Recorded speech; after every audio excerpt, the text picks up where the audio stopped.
गिबियावनो बयखौबो बड' निउस इउटुब चेनेलनि गोदान खौराङाव बरायबाय। नोंथांमोननि थाखाय बे समाव माखासे खौरां लाबोदों। भिडिअखौ जोबजासे नायलांनो दाबाव आरो चेनेलाव गोदानब्ला अन्नानै साबस्क्राइब खालामना बेल आइकनआ अलाव होनानै ला आरो भिडिअखौ लाइक कमेन्ट शेयार खालामनो गुरै खावलायबाय। दानिया फैदो दिनैनि खौराङाव। गिबि खौराङाव दङ धोरोम सिबिनायनि खान्थिया मोनसेयानो, बेवहाय दान्थे बिदान्थे जालायनो नाङा होनना बिश्वजित दैमारिया बुंदों। सिमेन्ट सापरि सेरान फोथाराव श्रीमन्त शंकरदेव संघनि 92थि बोसोरसालिया जथुम्माया रबिबारखालि जोबनानै थांबाय।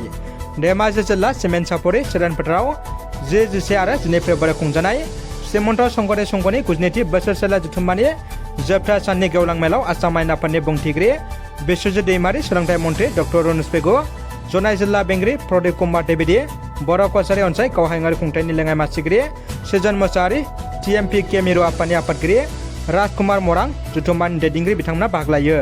चिराङाव मोनसे दुखुनांथाव जाथाय। बिजनीनि अर्चना राजबंशी मुंनि सासे हिन्जावसानि सोमोनांथाव थैनाय जाथाय। बिजनी बाखेर गामिनि थागिबि प्रेमा मुंनि सासे हौवासाया लांखानानै हिन्जावसाखौ गावनि बिमाय न'आव दोनहैखोमादोंमोन। नाथाय बेवहायनो माब्रै हिन्जावसानि जिउआ खहा जाखो, बे मोनसे सोमोनांथाव जानानै फैदों। बिजनी बाखेर गामिनि थागिबि 22 बोसोर बैसोनि प्रेमा आर्ज मुंनि हौवासाया बिजनी बिष्णुपुर गामिनि गेन्दा राजबंशीनि 16 बोसोर उन्दै बैसोनि फिसाजो अर्चना राजबंशीखौ सरस्वती फुजा सानखालि लांखाना थालिगाव थानानै सिङाव थानाय सान्तिपुर गामिनि बिमाय प्रेम कुमार आर्जन न'आव दोनहैखोमादोंमोन। अर्चना राजबंशी मुंनि सासे हिन्जावसानि जिउआ खहा जाबाय। नाथाय माब्रै हिन्जावसानि जिउआ खहा जाखो, बे दासिमबो न'खर आरो गामिनि सुबुंफोरखौ सोमोनांहोदों। हिन्जावसाखौ लांखानाय प्रेमा आर्जखौ दा बे समाव बिजनी पुलिसआ खाबाय।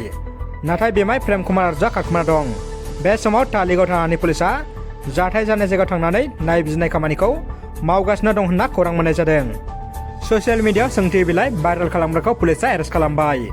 DSSनि आन्जादाव सोंथि बिलाइखौ भाइरेल खालामनाय नासिमा बेगम मुंनि आइजोखौ खाबाय। दानिया फैदो गुबुन मोनसे खौराङाव। दिनै गसाइगावनि साहा बागानाव एफेक्सन खालामदों। गसाइगाव आयेन बेरेखायै हा दखल खालामनानै न' आरो साहा बागान खालामनायखौ होस्रांदों। गसाइगाव महकुमा खुंथायनि दैदेननायाव बे एफेक्सनखौ खालामदों। क'क्राझार जिल्लानि गसाइगाव सार्कलनि सिङाव थानाय सोनाब बंग सिमानि श्रामपुरनि खोलाहा 15 किल'मिटार जानथायाव थानाय पलासकुरि गामियाव 450 बिघा पिजिआर गमात हानि गेजेराव गासै 310 बिघा पिजिआर गमात हाखौ सातार मिया मुंनि सुबुङा दखल खालामनानै लादोंमोन आरो खमैबो 20 बोसोरनिफ्राय 30 बिघा हायाव साहा बागान खालामनायजों लोगोसे न' बां, गुदाम, अफिस बायदि लुनानै दखल खालामबोदोंमोन। दिनै गसाइगाव महकुमा खुंगिनि दैदेननायाव आयेन बेरेखायै न' बां लुनायखौ बुलडजारजों सिफायनानै होस्रांनाय जायो। आयेन बेरेखा समाजारि हाबाया धाबायाव सोलिनायनि गोख्रों अजर। क'क्राझार जिल्लानि पाटगावनि सरलपाङा दैसा सेराव थानाय सरलपाङा फेमिलि धाबा एन्ड रेस्टुरेन्टआव सोलिदों समाज बेरेखा आयेन बेरेखा हाबा। धाबा सिंनि रुमफोराव उन्दै फरायफुनाय लाइमोनफ्रा थांनानै गाज्रि खामानियाव मुखुब जादों होनना फोरमायदों। लोगोसे बे धाबानि बिगोमायाबो सासे समाज बेरेखा गाज्रि खामानियाव लोब्बा थाग्रा होनना मिथिनो मोननाय जादों।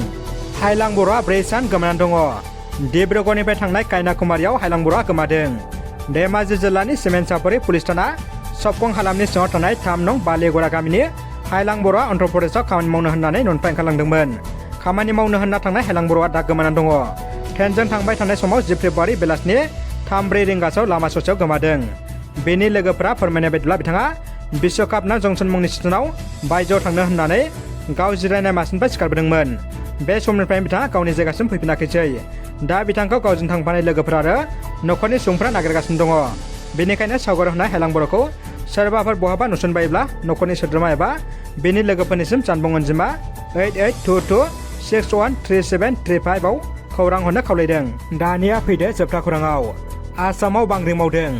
आसामाव मैया बेलासिनि 4.19 रिंगायाव 4.0 मेगनिट्युडनि गोख्रैथियाव बांग्रिं मावदों।